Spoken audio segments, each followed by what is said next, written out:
देखिए, हाल ही में कंडक्ट करवाया गया एक रिसर्च के मुताबिक हिंदुस्तान के 90% से ज़्यादा व्यापारी ये सोचते हैं कि फॉलोअप की आवश्यकता तब तक है जब तक माल बिकना चाहे। लेकिन इसी गलत फहमी के चक्कर में वो नुकसान ही नुकसान करते हैं। लेकिन जो बड़ा व्यापारी होता है, जो ब्रांड होता है, उसको ये भली भांति ज्ञात है अगर कोई व्यक्ति प्रोडक्ट या सर्विस लेता है उसके बाद कैसे फॉलोअप करना है और क्यों फॉलोअप करना जरूरी है। और इसी के चक्कर में भैया वो दिन दुगनी रात चौगनी तरक्की करता रहता है। इसी चीज को अगर आप समझना चाहते हो, अगर आप अपने व्यापार की जो नुकसान है उसको कम करना चाहते हो, अपने प्रॉफिट को 40 to 50% इंक्रीज करना चाहते हो, तो आज का ये वीडियो आपके लिए बहुत ही खास होने वाली है। क्योंकि आज हम आपको समझाएंगे फॉलोअप क्यों जरूरी है, वो भी बेचने के बाद। तो चलिए शुरू करते हैं। लेकिन उससे पहले अगर चैनल में पहली बार आए हो तो चैनल को सब्सक्राइब कर लो, ताकि आने वाले भविष्य में जो कोई भी रोचक वैल्यूएबल इंफॉर्मेटिव कंटेंट मैं कष्ट करके आप लोगों के लिए बनाऊं, वो सबसे पहले कंप्लीटली फ्री ऑफ कॉस्ट आप तक पहुंचे। सब्सक्राइब कर लिए हो तो चलो शुरू करते हैं। पहला कारण यह है, you get to know about your customer, और उसी के साथ साथ वो कस्टमर सेटिस्फाइड है कि नहीं। देखिए, कोई भी व्यापार आप कर रहे हो, चाहे आप पान बेच रहे हो, चाहे आप गोलगप्पे बेच रहे हो, चाहे आप लग्जरी ज्वेलरी आइटम बेच रहे हो, कोई घंटा फर्क नहीं पड़ता। जो भी बेच रहे हो ना, आप लोगों को ही बेचोगे, कस्टमर को ही बेचोगे। अब वो कस्टमर अगर सेटिस्फाइड है, अगर कस्टमर सेटिस्फेक्शन आपकी अल्टीमेट गोल है, तो वो दोबारा आएगा, बहुत कुछ करेगा, बहुत लोगों को मार्केटिंग करेगा वगैरह वगैरह फलाना ढिमका, नहीं तो चलता रहेगा भैया।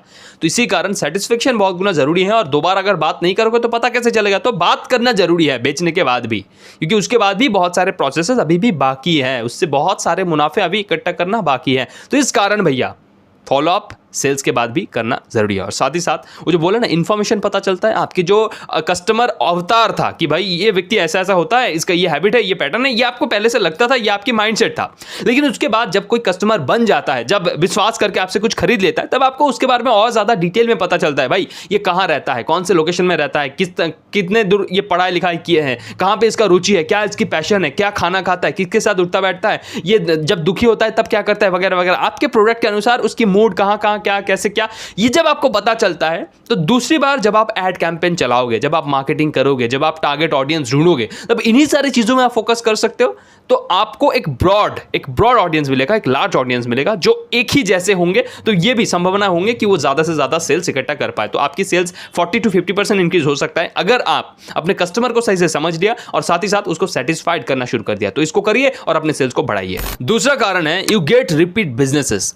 देखिए, कोई भी व्यक्ति जब आपका ग्राहक बन रहा है, आपकी कस्टमर बन रहा है, समझ लीजिए वो आप पे विश्वास करता है, आपकी प्रोडक्ट या सर्विस में उसको भरोसा है। इस भरोसे को काम में लगाइए सर। देखिए, जब भी वो प्रोडक्ट उनको अच्छा लगता है, वो क्या करता है, दोबारा आके खरीदता है। लेकिन ऐसा जरूरी नहीं है।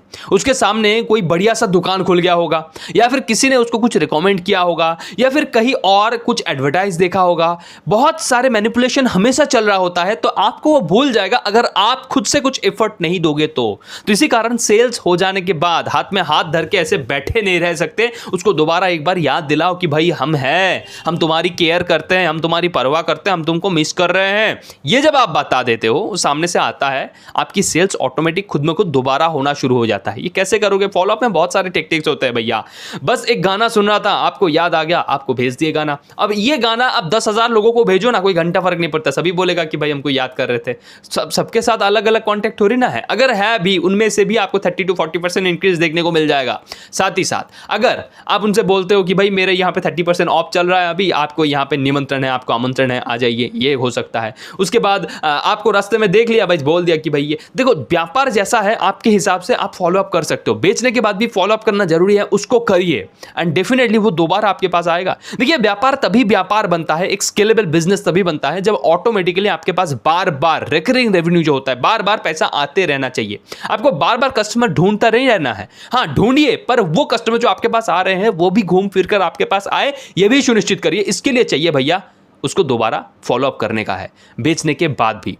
ये आप करना शुरू करिए, आपकी सेल्स में बढ़ोतरी होना आपको देखने को मिल जाएगा। तीसरा कारण जिसलिए मैं बोलता हूं सेल्स होने के बाद भी आपको फॉलोअप करने की जरूरत है, वो है भैया रेफरल अपॉर्चुनिटीज। देखिए, जब भी आपका कोई ग्राहक बनता है, वो आप पे विश्वास करता है, और उसके बाद अगर उसको बेनिफिट मिलता है, अगर आपने उसका जो प्रॉब्लम है उसको सही से सॉल्व कर दिया, तो भाई वो जाके 10 व्यक्ति को बोलेगा, सही से बोलेगा। और अगर आपने रिश्ता भी अच्छा रखा उसके साथ, चीज़ें बेचने के बाद भी, तो वो डेफिनेटली आपके बारे में पॉजिटिव ही बोलेगा। और जब पॉजिटिव बोलता है ना भैया, आपको मिलता है क्वालिफाइड लीड, ऐसे वैसे नहीं, क्वालिफाइड। क्योंकि जो व्यक्ति उस पर विश्वास करता है वो व्यक्ति आएगा, क्योंकि उसने रिजल्ट्स दिखा है। और ये जो व्यक्ति जो आपके साथ संबंध भी अच्छा है, जो आपका ग्राहक भी है, जो आपके प्रोडक्ट या सर्विस या आप पे विश्वास भी करता है, वो जब आपके बारे में बात करता है ना, सामने वाला व्यक्ति जो उस पर विश्वास करता है, डेफिनेटली वो आता है और आपसे खरीद के लेके जाता है। क्यों? क्योंकि भैया विश्वास यहाँ पे डबल ट्रिपल चौथा मतलब कि कंपाउंड इफेक्ट में विश्वास बढ़ रहा होता है, और इसी के चलते भैया सेल्स बहुत गुना बढ़ सकता है। तो रेफरल को पाने के लिए आपका जो कस्टमर है उसके साथ संबंध अच्छा रखना चाहिए, और ये जो प्रोडक्ट और सर्विस आप देख रहे हो वो सही से वैल्यू जनरेट कर रहा हो, उसका जो प्रॉब्लम हो सॉल्व हो रहा हो, ये सुनिश्चित कर लीजिए। आपकी सेल्स 30 क्या 40 क्या 50 to 60% भी इंक्रीज कर सकता है भैया। इसको अच्छे से करिए, सेल्स को बढ़ाते चले। चौथा कारण है यू गेट फीडबैक लूप। देखिए, जब भी कोई व्यक्ति आपका ग्राहक बनता है, आपका कस्टमर बनता है, उसके बाद आपने रिश्ता अच्छा रखा, फॉलोअप किया कि भाई ये प्रोडक्ट कैसा लगा, कैसे आपने इसको इस्तेमाल किया, सोल्यूशन मिला कि नहीं, आपका प्रॉब्लम सॉल्व हो गया कि नहीं, आपको एक बढ़िया प्रोडक्ट और दे रहा हूँ, व्यापार चल रहा है, ठीक है, बढ़िया है। लेकिन उसके साथ साथ वो भी आपको जेन्युइनली फीडबैक देता है। जब आप उनके साथ जेन्युइनली एक रिश्ता बनाते हो, एक कन्वर्शन करते हो, बात ही करते हो, तो डेफिनेटली वो आपको बताएगा दिल खोल के। तो उसके चलते क्या है, आपका जो प्रोडक्ट है, आपका जो सर्विस है, आपका जो पैटर्न है, जो सर्विस देने की तरीका है, उनमें आप सुधार कर सकते हो अगर आपके दिमाग फीडबैक ओरिएंटेड है तो। यानी कि कस्टमर आपको हिंट देता है कि भाई मेरे को ये पसंद नहीं है, मेरे को ये पसंद है, उसको प्रतीक्षा करना पसंद नहीं, उसको जो रिजल्ट है वो बहुत जल्दी चाहिए, उसको अभी के अभी चाहिए, वगैरह वगैरह, फलाना ढिमकाना, बहुत सारे कारण होते हैं ना। उन सारे चीज़ों पे, उस सारे स्टैंडर्ड पे जब आप खड़े उतरते हो तो आपकी जो प्रोडक्ट है आने वाले पीढ़ी में, आने वाले जो कस्टमर्स होंगे उनके लिए बहुत ज्यादा बेनिफिशियल हो सकता है। यानी कि फीडबैक के चलते आप अपने प्रोडक्ट सर्विस, आपके बिजनेस को डेवलप कर सकते हो, अपडेट कर सकते हो। उसी के साथ साथ और एक चीज आजकल बहुत ज्यादा ट्रेंड चल रहा है, वो है रिव्यूज। रिव्यूज का मामला बहुत ही मतलब अच्छा है। ऐसा कैसे है? देखिए, आजकल जो भी हम इंटरनेट में खरीदते हैं ना, उन सारी चीजों में हम एक चीज देखते हैं, भाई रिव्यू कितना स्टार है और कितने लोगों ने दिया है, और उसके बाद हम रिव्यू को भी पढ़ते हैं कि भाई ये जेन्युइन है कि फेक है। तो वहां पे क्या होता है, अगर कोई व्यक्ति वीडियो कर रहा है, वीडियो में डायरेक्टली बोल रहा है कि भाई ये मैंने प्रोडक्ट खरीदा, ये बहुत बढ़िया है, ये ऐसे ऐसे इस्तेमाल होता है, तो उसके चलते प्रोडक्ट जो खरीदने की चांसेस होता है ना, वो 80 to 90% इंक्रीज कर जाता है। मेरे को अगर कोई प्रोडक्ट चाहिए ना, तो मैं उसको तो खरीदने वाला हूं, लेकिन वो कहां से खरीदूंगा? जहां पे सबसे ज्यादा रिव्यूज है, जहां पे सबसे ज्यादा लोगों ने उसको बेनिफिट पाया हुआ है। तो इसके चलते भैया जो भी आपके पास प्रोडक्ट खरीद रहा है, उनसे अगर आप रिव्यू लेते हो डायरेक्टली, कुछ लोग होते हैं जो वीडियो में अपना मुंह नहीं दिखाना चाहते या फिर रिव्यू देना नहीं चाहते, तो वहां पे क्या करने का, जो भी मिल रहा है उसको लेने का, कि या फिर वो मैसेज कर रहा है, या फिर वो टेक्स्ट कर रहा है, या फिर वो ऑडियो दे रहा है, जो भी है उस सारे आपके काम में लग सकता है। रिव्यूज दिखाकर आप अपने सेल्स को बहुत गुना बढ़ा सकते हो। और रिव्यूज के साथ साथ अगर आपको अल्टीमेटली अपने आपको अपडेट करना है, ग्रो करना है, तो डेफिनेटली फीडबैक से भी आपको बहुत गुना मदद हो सकता है। इन दोनों चीजों को जब आप इंप्लीमेंट करते हो, यानी कि रिव्यूज को भी दिखाते हो और साथ ही साथ फीडबैक के चलते अपने आप को अपडेट करते हो, अपग्रेड करते हो, देन डेफिनेटली आपके सेल्स यहाँ पे 20 to 30% इंक्रीज जरूर करता है सर। तो इसी कारण इसको इंप्लीमेंट करिए और सेल्स को बढ़ाइए। अब last but not the list, the fifth point is it helps you to build loyalty.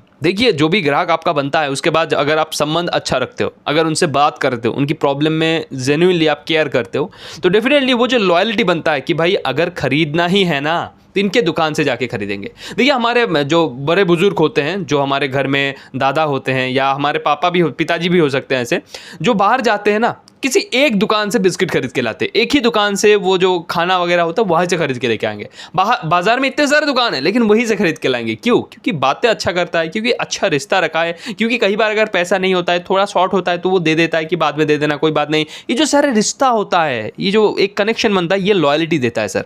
खरीदना है ना, खरीदेंगे तो हम जरूर, लेकिन तुमसे क्यों खरीदे, तुमसे बार बार क्यों खरीदे, उसके लिए उनको कारण देना पड़ता है। और ये कारण में से एक होता है भाई, सेल्स हो जाने के बाद भी वो दोबारा आए, ये माइंडसेट के साथ भी उनको जेन्युइनली केयर दिखाना, उनके बारे में सच में परवाह करना, उनकी जो प्रॉब्लम हो सच में उसके सॉल्यूशन के लिए काम करना, उनको सहायता करना, ये जब आप करते हो, वो बार बार लॉयल्टी बनता है और साथ ही साथ वो बार बार आता रहता है। तो बच्चे जो है वो भी देखता है, उसके बाद उन्हीं के पास जाते हैं और सेल्स उनकी बढ़ती रहती है। इसी कारण लॉयल्टी को बनाने में सबसे ज़्यादा फोकस करिए, आपकी सेल्स बढ़ना शुरू हो जाएगा। और साथ ही साथ अगर आपने सेल्स को अच्छे से सीखना है, तो यहाँ पे आपको फ्री वीडियोस मिलेंगे। अभी तक अगर चैनल को सब्सक्राइब नहीं किया हो, सब्सक्राइब कर लो, ट्रेनिंग्स आपको भरपूर मिलता रहेगा। साथ ही साथ अगर आप पेड ट्रेनिंग्स पाना चाहते हो, देन हमने कोर्स डिजाइन किया है सेल्स सिद्धि, जहाँ पे हमने सेल्स के बारे में सब कुछ बताने की प्रयास किया है। मेरा पिछले 6 से 7 वर्ष का जो सारे निचोड़ है, जो एक्सपीरियंस है, अनुभव है, वो मैंने वहाँ पे मतलब सारे बताने की कोशिश किया है। तो आप एक काम करना, इस वीडियो के नीचे डिस्क्रिप्शन पे आप चेकआउट कर लेना पूरे कोर्स को। अगर आपको लगता है आप वहाँ पे परफेक्टली फिट हो, आप उसको पाना चाहते हो, देन डेफिनेटली अभी प्री लॉन्च ऑफर के तहत 67% ऑफ चल रहा है। चेकआउट करना और उसी PDF के अंदर कहीं ना कहीं आपको लिंक मिल जाएगा बुक योर सीट नाउ, वहाँ पे टैप करने का, पेमेंट पेज आपको मिल जाएगा, एक्चुअल जो प्राइस है जो ऑफर में अभी चल रहा है उसको देख लेने का। अगर आप एलिजिबल होते हो, अगर आप सच में जेन्युइनली केयर करते हो, देन वहाँ पे परचेस कर लेना उसको, हमारा टीम आपसे संपर्क कर लेगा। जिस दिन वो कोर्स लॉन्च होगा आपको मिल जाएगा। बाकी ये वीडियो आपको कैसा लगा, क्या क्या चीज़ आपने सीखे, कमेंट में जरूर बताना। मिलते हैं अगली वीडियो में, तब तक के लिए अच्छे रहना। जय हिंद, जय भारत।